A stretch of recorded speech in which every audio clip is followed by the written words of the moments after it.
Bismillahirrahmanirrahim. Assalamualaikum warahmatullahi wabarakatuh. Saya Hafizatul Aini dari kelompok 2 akan membahas tentang ayat muhkamat. Saya sebagai pemateri pertama akan menyampaikan pengertian muhkamat. Muhkam berasal dari kata ihkam yang secara bahasa berarti kekukuhan, kesempurnaan, dan pencegahan.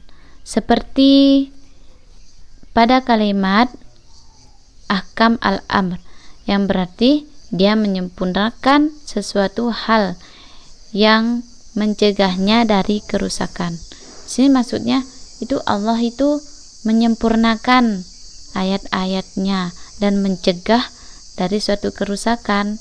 Misalkan seperti kitab-kitab yang lain, kitab Taurat, Zabur, Injil, itu kan ada pembaruan-pembaruannya. Sedangkan Al-Quran itu tidak bisa diubah, dia kekal. Terus contoh terdapat dalam Quran surat Hud yang ayat 1 yang bilang kitabun uhkimat, sebuah kitab yang disempurnakan, dijelaskan secara terperinci.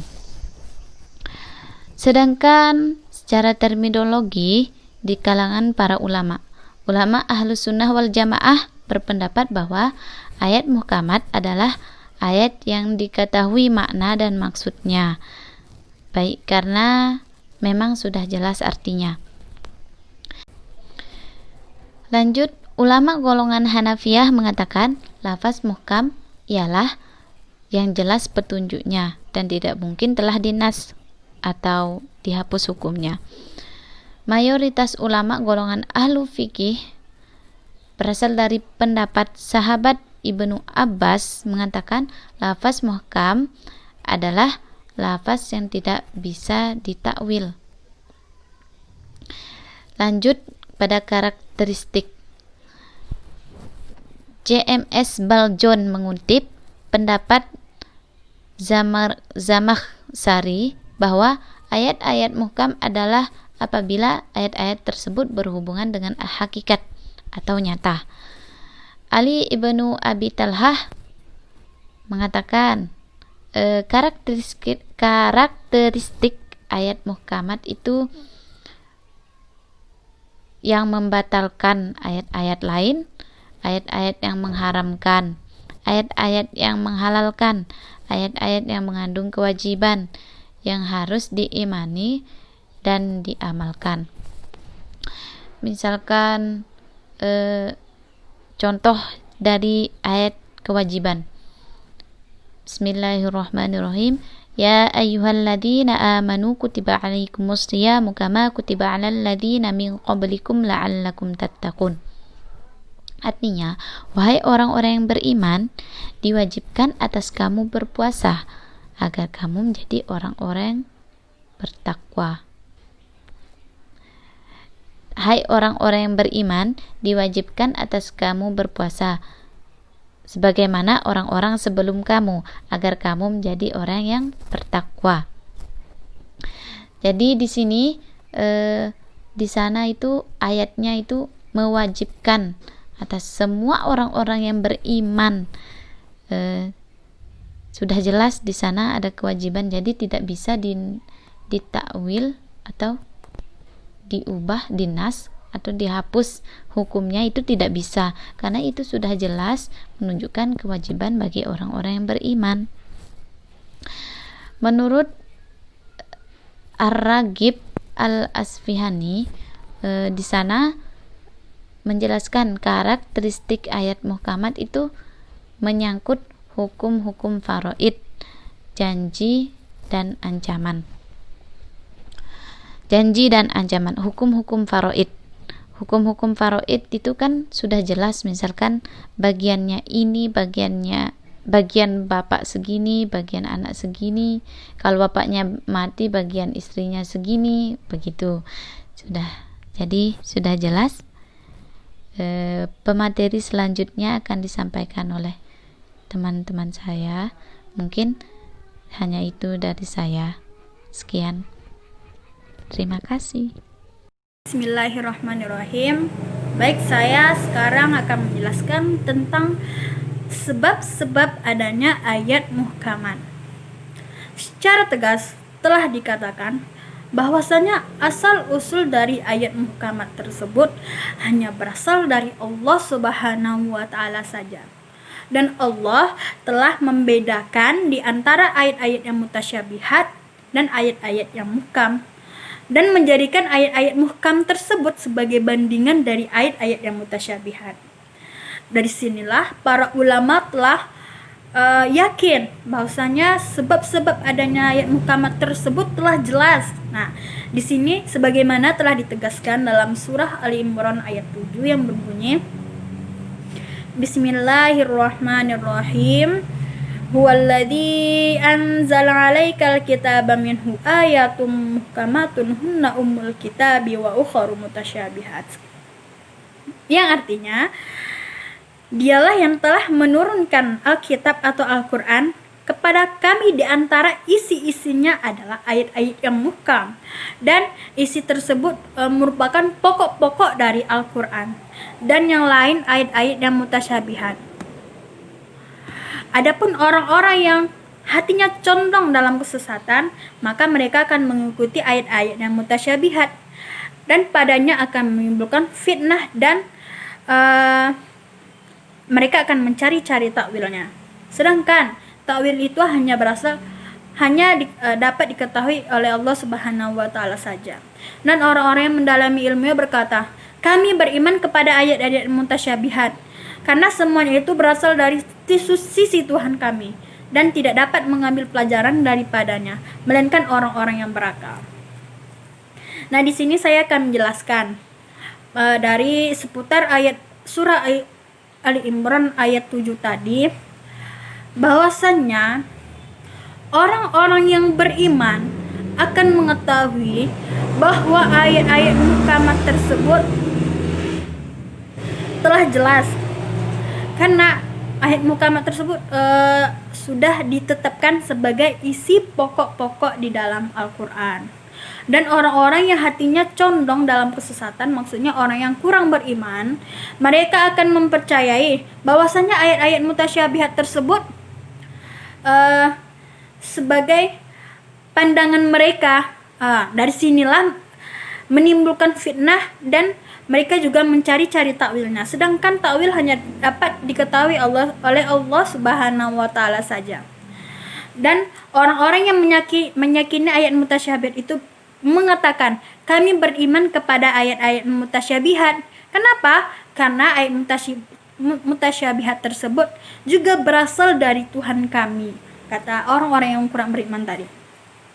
Nah, maka dalam ayat tadi dijelaskan bahwasanya dan tidak dapat mengambil pelajaran daripadanya melainkan orang-orang yang berakal. Nah, di sini hanya kita saja sebagai manusia biasa pasti tentu juga berpedoman kepada Al-Quran, dan kita berusaha untuk menjadi seseorang yang baik untuk mengikuti pedoman dalam Al-Quran, yaitu ayat-ayat muhkam sebagai pokok-pokok isi Al-Quran.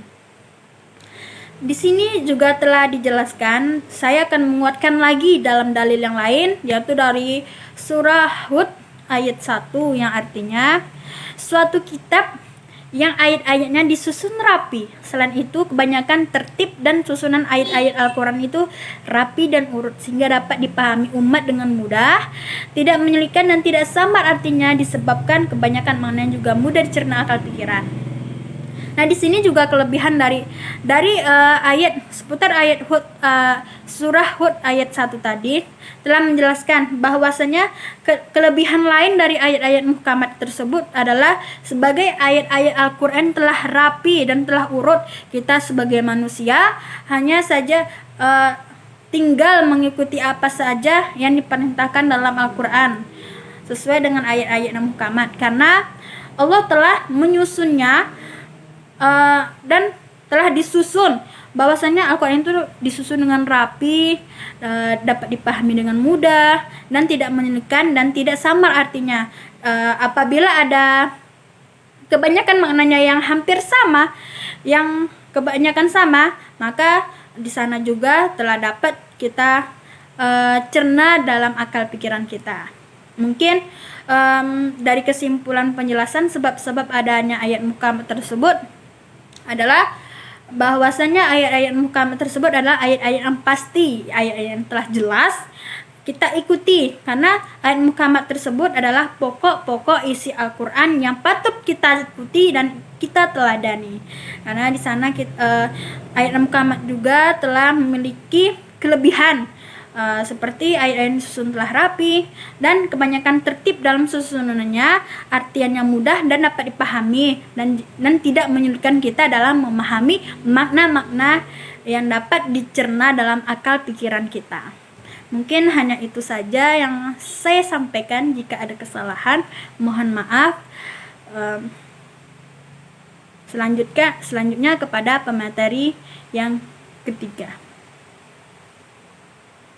Baik, pada kesempatan kali ini saya akan menyampaikan mengenai macam-macam ayat muhkam. Jadi definisi muhkam, ayat muhkam itu adalah ada dua macam. Ini ayat muhkam umum atau am dan ayat muhkam khusus atau khos. Yang pertama ialah muhkam umum. Muhkam umum ialah, sebelumnya saya akan menjelaskan dulu definisinya. Muhkam menurut etimologi berasal dari kata hakamtu dabbah wa ahkamtu, artinya aku mencegah hewan ternak. Sementara hukum artinya memisahkan antara dua hal. Hakim artinya orang yang mencegah orang zalim, memutuskan perkara di antara dua orang yang bersengketa, membedakan antara kebenaran dan kebatilan, kejujuran dan kebohongan. Hakamtus safi wa ahkamtuhu, artinya aku memegangi dua tangan orang bodoh. Hakamtud dabbah wa ahkamtuha, artinya aku memasang tali kekang pada hewan di seputar lehernya, karena tali ini mencegah hewan tersebut bergerak-gerak tak terkendali. Kata hikmah juga berasal dari kata akar ini, karena hikmah mencegah seseorang melakukan hal-hal yang tidak patut. Ihkamus syai' artinya menyempurnakan sesuatu, dan muhkam artinya sesuatu yang disempurnakan. Berdasarkan definisi di atas, ihkamul kalam artinya menyempurnakan perkataan dengan membedakan antara yang benar dan yang dusta dalam kabar-kabar yang disampaikan, serta membedakan yang lurus dan yang sesat dalam perintah-perintahnya. Muhkamul kalam artinya perkataan yang benar dan lurus. Dengan demikian, seluruh ayat-ayat Al-Quran yang bersifat ayat-ayat Al-Quran itu bersifat muhkam. Maksudnya, Al-Quran adalah perkataan yang sempurna, fasih, serta membedakan dengan gamblang antara yang hak dan yang batil, dan antara yang benar dan yang dusta. Inilah definisi muhkam secara umum. Kemudian saya akan menyampaikan mengenai muhkam khusus. Nah, muhkam khusus ini terbagi lagi dengan 3 poin. Ini pertama ialah ada muhkam yang adalah lafal yang diketahui maksudnya, sementara yang kedua adalah muhkam adalah lafal yang hanya memiliki satu arti, dan yang ketiga adalah muhkam adalah lafal yang berdiri sendiri tanpa memerlukan penjelasan apapun. Saya kira itu dari saya, dan saya lanjutkan kepada pemateri selanjutnya. Bismillahirrahmanirrahim. Baiklah, saya di sini akan melanjutkan materi sebelumnya, yaitu tentang faedah adanya ayat-ayat muhkamat Al-Quran. Yang pertama, menjadi rahmat bagi manusia dengan adanya ayat-ayat muhkamat Al-Quran yang sudah jelas arti maksudnya, yang sangat berarti bagi mereka, khususnya bagi orang yang kemampuan bahasa Arabnya lemah. Dan yang kedua, memudahkan bagi manusia mengetahui dan menghayati arti dan maksud sehingga umat mudah mengamalkan pelaksanaan ajaran-ajarannya. Dan yang ketiga, menghilangkan kesulitan dan kebingungan umat dalam mempelajari isi ajarannya karena lafal ayat-ayat yang sudah jelas arti yang dimaksud dengan sendirinya, tidak harus menunggu penafsiran atau penjelasan dari lafaz atau ayat atau surah yang lainnya. Dan dengan adanya ayat-ayat muhkamat ini mengajak manusia untuk berpikir dan merenungkan betapa maha besarnya kuasaan Allah Subhanahu wa taala. Dengan ayat-ayat Al-Qur'an mengajak manusia untuk berpikir dan merenungkan apa yang dimaksud dengan Allah yang tersirat dan termaktub di dalam Al-Qur'an. Maka dengan adanya ayat-ayat muhkamat tersebut dapat memudahkan bagi manusia mengetahui arti dan maksudnya, juga memudahkan bagi mereka dalam menghayati makna maksud agar mudah mengamalkan pelaksanaan ajaran-ajarannya, serta mendorong umat manusia untuk giat memahami dan menghayati dan mengamalkan isi kandungan Al-Qur'an. Karena lafal ayat-ayatnya telah mudah diketahui dan gampang untuk dipahami dan jelas untuk diamalkan. Sekian dari kelompok kami. Bila ada kesalahan mohon maaf. Wassalamualaikum warahmatullahi wabarakatuh.